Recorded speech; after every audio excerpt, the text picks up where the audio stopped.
Here is a claim that few who are knowledgeable about philosophy would dispute, that the three greatest figures in the history of Western philosophy are Plato, Aristotle, and Kant.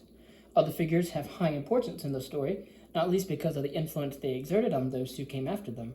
But there can be little disagreement with the claim that these three names stand above the rest. What marks them out is their intellectual power, their penetration into the deepest parts of difficult questions, and the scope of their contributions. Each created new concepts and vocabularies for exploring the fundamental questions of metaphysics, epistemology, and ethics, to say nothing of psychology and social and political theory. Each of them thereby changed and enriched the way humankind thinks. If Immanuel Kant had died at the age of 50, it is possible we would have never heard of him.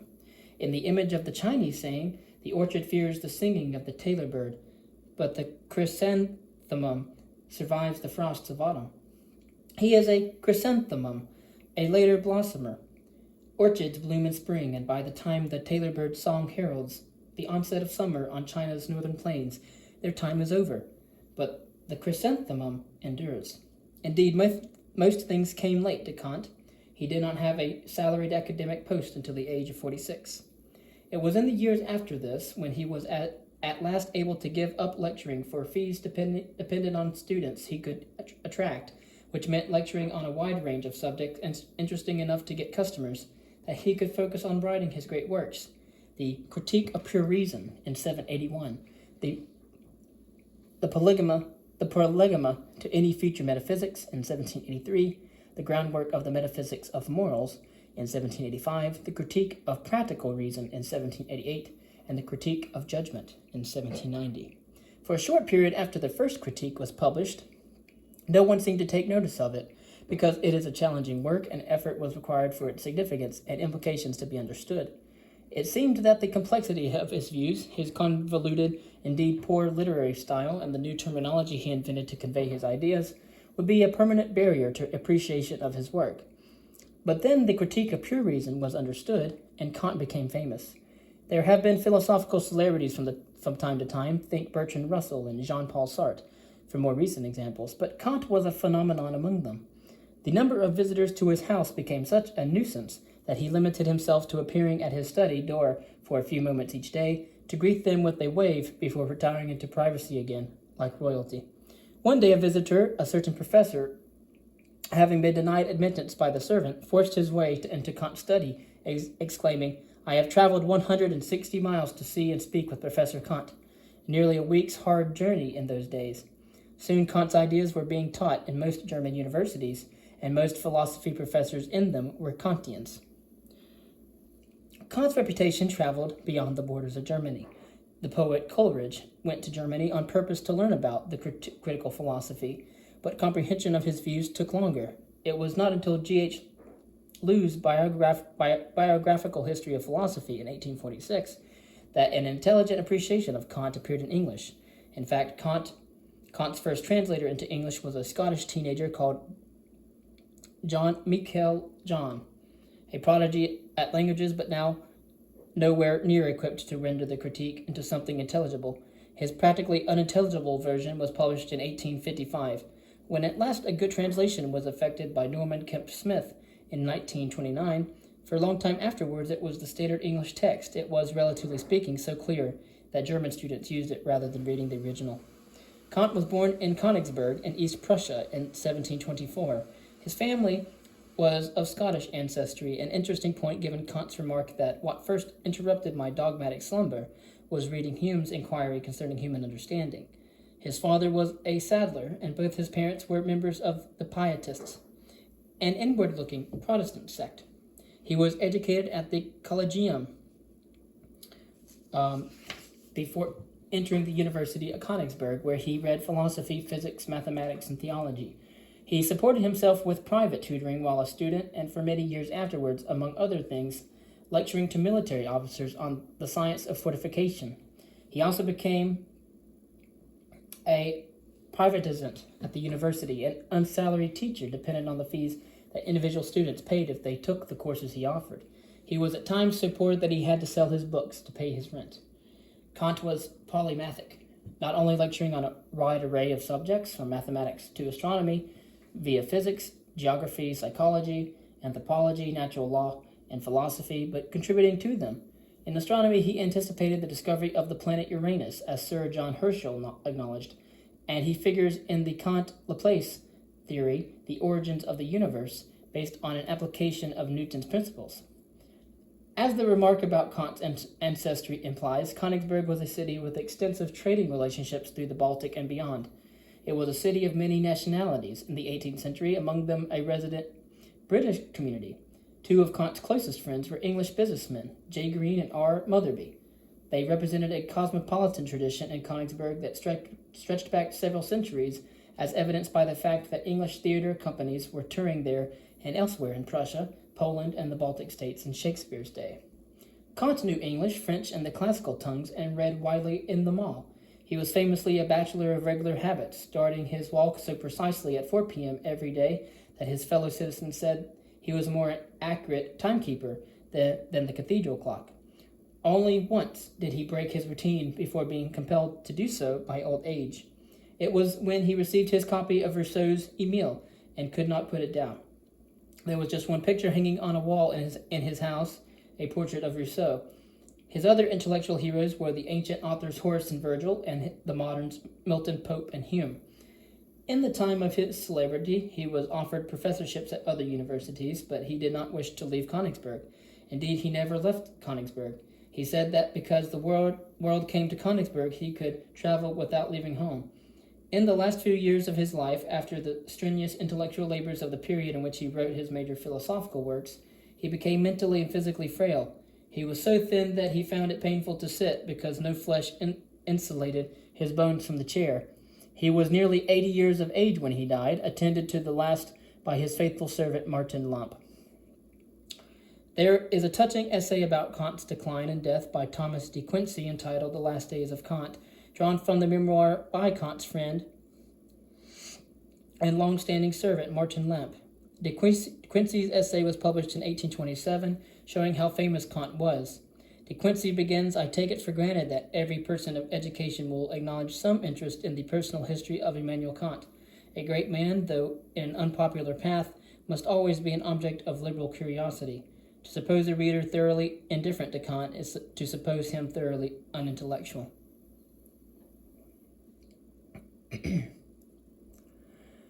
The argument of the critique of pure reason is fundamental to Kant's mature philosophical outlook, and to understand it one must first recognize that the word metaphysics as used by Kant refers to what we now call philosophy. In his day, philosophy mainly meant what we now call science, and second, that central to philosophy as then conceived was epistemology, the question of how and what we know, more accurately, the central concern of philosophy as Kant saw it, and indeed as it saw itself in the tradition of Descartes, Leibniz, Locke, Berkeley, and Hume, these being the philosophers Kant explicitly cites, was epistemology linked to the question of what exists, given that knowledge is knowledge of or about something, so it is important to be clear about the nature of the something, which is the object of knowledge. In today's parlance, questions about what exists, either in general or in some domain, are labeled metaphysical or ontological, and therefore Kant's 18th century use of the term metaphysics might mislead an unwary reader into thinking it is about what exists, thereby not recognizing that his fundamental question was instead what and how much do we know. We would accordingly now describe the subject matter of the critique of pure reason as epistemology with some metaphysics attached. Keeping this in mind, we can identify Kant's aim, recall the conflict of opinion between empiricist and rationalist in epistemology, the former arguing that the origin of knowledge lies in sensory experience, the latter arguing that reason is the only sure path to knowledge. In the technical terminology of philosophy, knowledge derived from experience is called a posteriori knowledge, implying after experience, while knowledge derived from reason is called a priori knowledge, literally meaning before experience, but understood as meaning independently of experience. From Plato onwards, the rationalist ambition to arrive at certain knowledge by a priori methods of reasoning, that is, by excognition and inference, had long been opposed by the empiricist claim that genuine knowledge of the world can be secured only by a posteriori methods of observation and experiment. Mathematics was cited by rationalists as a paradigm of a priori knowledge, while empiricists in the 2 centuries before Kant could point to the scientific advances made possible by a posteriori investigation. As noted in connection with Locke, it was a typical rationalist move to hold that the basis of knowledge lies in innate ideas or principles, while empiricists argued, as Locke himself did, that the mind is a blank slate on which experience writes. Locke himself began by invoking the metaphor of a blank slate, but had to modify it to acknowledge that we have innate capacities for processing experience, comparing, remembering, inferring, and the like. Kant was struck by Hume's claim that we believe in the existence of a necessary connection between a cause and its effect, not because we empirically observe such a thing, nor because we can derive by a priori reasoning that there has to be such a thing, but because of the way our minds work. Hume argued that we form mental habits of connecting ideas together in such a way that the impression or idea of something makes the mind pass to the idea of another so regularly, with such a feeling of inevitability, that we project that feeling of inevitability on the relationship between the ideas of something and something else, giving rise to in us to the further idea of a necessary connection between them, and by projection, therefore, a necessary connection between regularly conjoined pairs of events in the world. What struck Kant was Hume's notion of the way our minds work, as explaining the idea of causality, and not just causality and the related matter of inductive inference, but also our belief that a world exists independently of our experience, and that each of us is an enduring self. This idea of the way our minds work was the insight that prompted Kant to develop a theory of knowledge that reconciles the rationalist and empiricist approaches. In essence, his view is that our minds handle the incoming data of sensory experience in such a way as to organize and interpret that data to make the world seem as it does. It does this by imposing an apparatus of a priori concepts upon the data, the resulting marriage of data and concepts thus constituting the world of experience. To take a homely example, think of making cookies. Flour and water are mixed and rolled out into a flat, formless shape, onto which pastry cutters are pressed to make such various figures as circles and stars. Analogously, the faculty of mind which processes incoming sensory data, the data of vision, hearing, and the rest, acts like a set of pastry cutters, imposing order and structure on the raw basic data. The faculty of mind that has this organizing function is called by Kant the understanding, and he describes it as consisting in a set of highly general concepts which it applies to the incoming data of sense, and by organizing it, thereby creating experience. He used the word intuition in its original meaning of sense experience to denote the incoming sense data. It is the marriage between the concepts of the understanding and the intuitions delivered by the senses which generates experience. The experience thus generated is experience of the world as it seems to us, the phenomenal or apparent world. The concept of the understanding are the a priori aspect of knowledge. The incoming intuitions are the a posteriori element. They are essential to each other. Without both, there is no experience, and therefore no world appearing to us. He wrote, concepts without intuitions are empty. Intuitions without concepts are blind. The exact quotation is, thoughts without content are empty. Intuitions without concepts are blind. This theory was developed by Kant to answer the question, is metaphysics, that is, philosophy in our modern sense, possible? That is, can we solve the fundamental problems of philosophy, and if so, how? These problems are, how do we know? How can we overcome skeptical challenges to knowledge? Is there a world existing independently of our experience of it? How can we justify claims about causality, the reliability of induction, the existence of a self? These questions concern the detailed problems we must solve if we are to reach any conclusions about the most general topics Kant thought we had to understand, if we are ever to know how we can justify claims about what is right and good in the moral sense, these topics being the existence of God, freedom of the will, and the nature of the soul. Kant's answer is to say that we can indeed answer the questions about causality, skepticism, and the like, because the way the world appears to us is the result of the way we experience it. It is in significant part a construct of our minds. He is therefore saying that both the empiricists and rationalists are right. The empiricists are right to insist that there cannot be knowledge without sensory experience or intuition, but they are wrong to say that the mind is a blank slate, for the rationalists are right to insist that there are a priori concepts supplied by our minds, though the rationalists are wrong to say that a priori Concepts are sufficient by themselves for knowledge of the world. So, knowledge is possible only because of the combination of the two. Our minds are not blank slates, but are equipped a priori with ways of organizing and interpreting the incoming data of sense.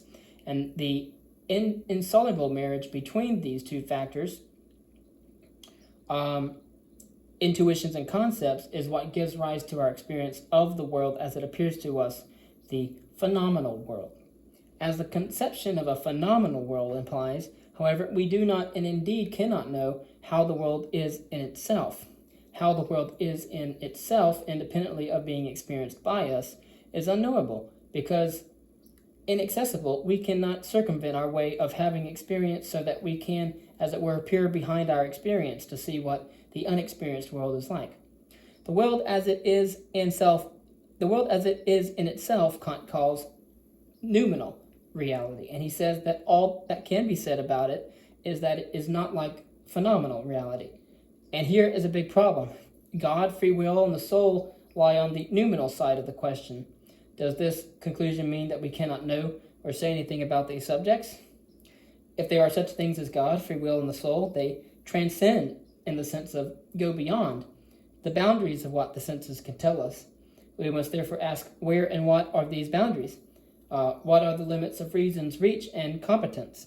An inquiry into the place and nature of these boundaries or limits is called by Kant a transcendental inquiry, and it is very important to note that he thereby meant not an inquiry into what lies beyond the bounds, but instead an inquiry into the boundaries themselves, that is, into the boundary conditions of what makes experience and knowledge possible in the first place. The conclusion of Kant's inquiry into these boundaries, as already indicated through, though in other works and words, it is that claims to knowledge of what lies within them are legitimate, but claims to knowledge of what lies beyond them are not. Philosophical inquiry can yield results regarding the general features of the phenomenal world, the world we experience. For example, we can justify the claim that every event has a cause, but it cannot give us knowledge of what lies outside of experience. Talk of God, freedom, and the soul has therefore to be understood in quite a different way, and inquiry into the grounds of morality must proceed on its own terms too, its relation to notions of God and the rest likewise requiring to be understood differently. The first critique has two main parts. In the first part, Kant lays out a scheme of how experience arises. Sensory intuition comes before the faculty of understanding, already ordered in spatial and temporal form by the way our sensory modalities, vision, hearing, and the rest, operate. The faculty of understanding, then, brings the intuitions under concepts, that is, interprets them according to the most fundamental and general concepts we have, concepts such as causality, substance, quality, and quantity. One of the most intriguing aspects of this scheme is that Kant's answer to the skeptical question, how can you justify the claim that these concepts are what we use to create our experience, is to give an argument known as the transcendental deduction, which shows that unless we did this, we would not be able to have experience at all. The first part of the first critique thus aims to show how experience arises from the marriage of intuition and conceptualization, and thereby where the bounds of the legitimate use of our minds lie. The second part, called the dialectic of pure reason, examines what happens when reason tries to go beyond the legitimate bounds of thought. Here Kant shows why we cannot prove the existence of God or an immortal soul or of free will. Instead, he argues that to make sense of ourselves and especially our moral concerns, we have to assume that something answers to these concepts. But try to claim knowledge of them is not possible. As with Hume before him, Kant's main philosophical concern was to identify the foundations of morality, and for this the first critique is, despite its importance for metaphysics and the theory of knowledge, just a starting point. In a series of following works, the two most important being the critique of practical reason and the groundwork of the metaphysics of morals, which you see in the background on the screen. If there is to be such a thing as morality, he argued, its laws must apply to a realm of free-willed action and not to the deterministic empirical realm governed by natural causal laws. This means that the task in moral philosophy is to show how reason by itself, pure reason, unmixed with empirical factors, governs and directs the will. The will, in turn, when truly autonomous, when it obeys only laws it makes for itself, thereby expresses the highest good there can be, which is freedom. The summum bonum, Kant wrote, is freedom in accordance with a will which is not necessitated to action. Free-willed beings are the most valuable things in the world. They are ends in themselves, which should never be treated instrumentally as means to other ends. In Kant's view, moral value resides in the goodwill of an agent who acts not out of inclination or the desire to achieve some particular end, but out of a sense of duty, specifically a duty to obey a moral law which reason recognizes as the right one for the circumstances. The law in question will not take the form of a hypothetical imperative, advising that if the agent wishes to achieve a certain aim, he should do so and so. Such imperatives, for example, if you wish to protect your health, then you must give up smoking, are such that if you do not desire the end, as specified in the if part, you do not have to obey the command as specified if in the then part. Rather, a generally moral law will take the form of a categorical imperative, bluntly asserting, do so and so. It is absolute and unconditional, no ifs involved. Kant arrives at this view by distinguishing between action guiding principles, which are subjective in the sense that they apply only to the agent himself, and those that are objective in the sense that they apply to all rational beings. Subjective principles are called maxims. Objective principles are called laws. If there existed perfectly rational beings without appetites and passions to interfere with their reasoning, they would invariably act in accordance with the objective laws. Animals never act in accordance with such laws because they do not possess reason, but only appetites and instincts, so their behavior is wholly governed by the laws of nature. The big difference between rational and non-rational beings is summarized by Kant in the groundwork. Thus, everything in nature works in accordance with laws. Only a rational being has the power to act in accordance with his idea of laws, that is, in accordance with principles, and only so has he a will. Human beings are, figuratively speaking, halfway between the animals and the angels, in the sense that they have both reason and the full complement of animal appetites and instincts. They are therefore in the unique position of being able to act in conformity with objective principles identified by reason, but they do not always do so. So they alone are in need of concepts of duty and obligation, and therefore of imperatives unconditionally starting with what they ought to do. The general form of the categorical imperative is, I ought never to act in any way other than according to a maxim which I can, at the same time, will should become a universal law. That is, which I regard as applicable universally to everyone and not just me. The most famous formulation of the categorical imperative is, act in such a way that you always treat humanity, whether in your own person or in the person of any other, never simply as a means, but always at the same time as an end. Kant thinks of the moral community of persons as a kingdom of ends, a mutual association of free beings, in which each individual seeks to realize freely chosen goals compatibly with the freedom of everyone else to do likewise. In stating these views, Kant had to traverse some very hard terrain. He argued that the supreme principle of morality is the principle of autonomy, and that the determining ground of the moral will is the purely formal concept of lawfulness as such, which is a concept of pure reason.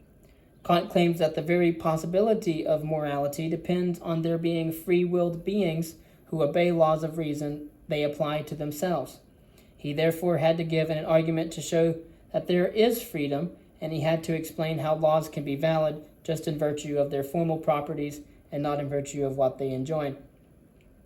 The ethical outlook advocated by Kant is a deontology, a rule-based or duty-based ethics. This kind of view is sharply contrasted to any form of consequentialist ethics, which evaluates the moral worth of an action by its consequences or outcomes. In deontology, an action is moral only insofar as it obeys the rule governing the case, irrespective of outcomes. Kant did not agree with those, whether among the ancients or among the moderns, who thought that morality is accessible only to an educated elite. Moral principles apply to everyone, and therefore everyone must be capable of understanding the obligations and ideals which govern their moral lives. He believed that, in fact, all ordinary folk have a basically correct grasp of morality, even if a detailed and technical philosophical treatise is required to spell out both its details and its justification fully. He took his own task to be that of explaining and analyzing what is inherent in the structure of every person's reason, which includes the supreme principle of morality itself, namely autonomy or freedom, together with the categorical nature of true moral laws. He was criticized by contemporaries for not having introduced anything original in this respect, to which we replied, "Who would wish to introduce a new principle of morality, and as it were be its inventor, as if the world had hitherto been ignorant of what duty is or had been thoroughly wrong about it?" Commentators and biographers alike make much of Kant's pietist upbringing as a source of his stern morality of duty. The pietists were numerous and highly influential in 18th century Königsberg, where Kant was born and lived all his life. His parents were strictly observing members of the movement. His school, the Collegium, was committedly pietist, and the city's university was a center of pietist theology. Pietists believe in original sin and its concomitant, the human tendency to evil. But this had a further concomitant, the form of a doctrine of salvation through spiritual rebirth, good works, and the unremitting pursuit of moral perfection. Kant deeply disliked the obligatory pieties of pietism and, by extension, religion in general, but he carried from his experience of it the idea of inner dutifulness and discipline. So the most potent influence on Kant was not pietism, but rather something opposed to it, both temperamentally and in principle, the Enlightenment itself. He saw himself as a votary of the Enlightenment, even a custodian of its values. For much of his teaching career, he lectured on subjects which all the proponents of Enlightenment sought to make more generally known, physics and astronomy included, and he championed the idea of progress in the condition of humankind through the application of science and its methods. For this, as noted, he argued that the necessary condition is freedom from external constraints on debate and the diffusion of knowledge, and freedom internally from the timidity and uncertainty which inhibits independent thought. The enemies of progress are those who impose censorship or conformity, whether of political or religious kind. Such abuses of power, Kant wrote, in What is Enlightenment, trample on the holy rights of humankind. Elsewhere he added, religion through its sanctity and lawgiving through its majesty might seek to exempt themselves from criticism, but they then awaken rightful suspicion and cannot claim the sincere respect which reason accords only to that which has been able to sustain the rest of free and open examination. Nevertheless, Kant did not think it possible to justify morality to the generality of mankind without invoking metaphysical concepts of a deity and the immorality of the soul.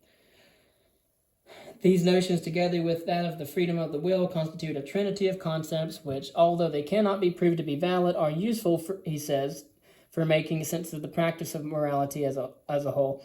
For if, he said, we assume that there is a deity and that we survive our earthly existence, moreover, that we are fully accountable as a result of having free will for everything we have done in life, then we can think of ourselves as being liable for reward or punishment in a post-human dispensation. And this is what, in his view, gives people their sense of why they should be moral. In Kant's terminology, the concepts of God, immortality, and freedom of the will are postulates, or useful assumptions of pure practical reason. His argument for them is that the moral law requires us to attain the highest possible good, and that we do this by conforming our will wholly to the moral law. But success in this amounts to holiness, a state not attainable in the empirical world, where the senses will always offer temptations to disobey the moral law. If holiness is possible and is required by the moral law, yet it is not attainable in this world, it follows that we must help ourselves to the idea of the possibility of another life, a non-physical one in which the supreme moral goal of holiness can be reached.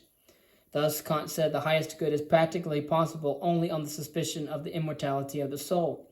Similarly, said Kant, it is necessary to postulate the existence of God to make sense of the idea that virtue will be rewarded. Man is not the cause of nature, and he is therefore not able to will that nature should reward those who deserve reward. But the idea of moral law requires that such rewards should be possible. Therefore, we have to postulate that there is a being capable of ensuring that we get the rewards we deserve. All of these are not proofs of immortality or deity, said Kant, but merely postulates or assumptions. Nevertheless, they can be rationally believed. It takes very little to see why most commentators on Kant do not agree that this is so, including myself. We might, for example, ask why cannot we think it an obligation to try to attain the highest good without assuming that it has to be attainable? We might think that it is attainable only by a few, or that we might more or less closely approximate it without actually attaining it. So much for the need for immortality. As for the need to reward virtue, there are those who hold that virtue is its own reward, and those who think that virtue is still worth pursuing, even if there are no guarantees of reward. So once again, morality does not need the concept of a deity. So we really don't need the need immortality. We don't need a deity. On the contrary, the idea that striving for the good and living according to a best conception of virtue without the inducement either of guaranteed success and guaranteed reward seems to be a finer thing than Kant offers. Some find it odd that Kant believed that religion is harmful to morality, and yet that the concepts of deity and immortality are required to give morality point. This is a contradiction in Kant. His meaning is that religion as the organized worship of a deity. And so that's why it's clarified. And submission to what a church says is its will is harmful to morality. But the idea that one has an immortal soul which is answerable for everything one does to a supreme judge is in effect a useful fiction for rounding off what one might say to justify morality to any skeptic who asks, why should I be moral? Unfortunately for this idea, it preserves the kernel of the argumentum ad baculum, the appeal to force or threat, and fails on that account too. Kant was not a personally religious man, and his postulates for making external sense of morality shared the notional deistic character that, for example, Voltaire's views had. The scientific fact is that the content of Kant's moral theory is humanistic, in arguing first that morality's most fundamental presupposition is the autonomy of the will, meaning that the will obeys laws it imposes on itself and not those prescribed by an outside source such as a deity or sovereign. And secondly, that the law such a will thus obeys must be shown to be valid on purely logical grounds. In this respect, Kant's theory is a paradigm of Enlightenment thinking.